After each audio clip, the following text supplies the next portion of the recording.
Hi friends, ஏசு கிறிஸ்துவின் நாமத்திலே வாழ்த்துதல். இந்த நாளில கூட கர்த்தருடைய வார்த்தை சொல்லுகிறது, நிச்சயமாகவே முடிவுண்டு உன் நம்பிக்கை வீண் போகாது.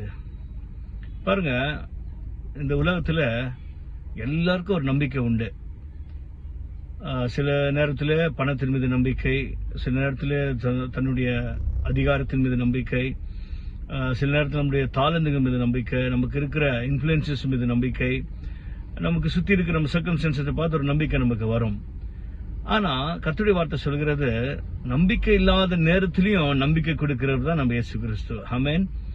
நம்பிக்கையே இல்லைன்ற சூழ்நிலையில கூட நமக்கு ஒரு நம்பிக்கையை உருவாக்குற தெய்வம் நம்ம இயேசு கிறிஸ்து. அதான் அவர் நம்மளை பார்த்து சொல்றாரு, நிச்சயமாகவே முடிவு உண்டு, உன் நம்பிக்கை வீண் போகாது. அப்போ ஒரு விஷயத்தை நம்ம ஆராய்ந்து பார்க்கணும், நம்மளுடைய நம்பிக்கை யார் மேல இருக்கு, நம்ம யாரை சார்ந்து இருக்கிறோம் அப்படின்றது ரொம்ப முக்கியம். அப்ப இந்த நாளில் என்னை பார்த்து கொண்டிருக்கிற தேவ பிள்ளைகளே, நாம் ஆண்டவரை நோக்கி அவரே நம்பி இருக்கும் பொழுது, அவரே நம்பும் போதுனா அவர் 90.9 எல்லாம் இல்லைங்க, 100% அவரே நம்பி இருக்கும் பொழுது, அவரையே சார்ந்து இருக்கும் பொழுது நம்ம வாழ்க்கையில பெரிய காரியங்களை செய்ய அவர் உண்மையுள்ளவராக இருக்கிறார். Is ready to do great things in our life. So நம்ம தொடர்ந்து அவரை நம்பி இருப்போம். எந்த சூழ்நிலையும் நம்ம நம்பிக்கையை தளர விடாதீங்க, மனுஷனை விடாதீங்க, வேற காரியங்கள் மேல விடாதீங்க. கர்த்தரை நோக்கி இருப்போம், பெரிய காரியங்களை செய்வார்.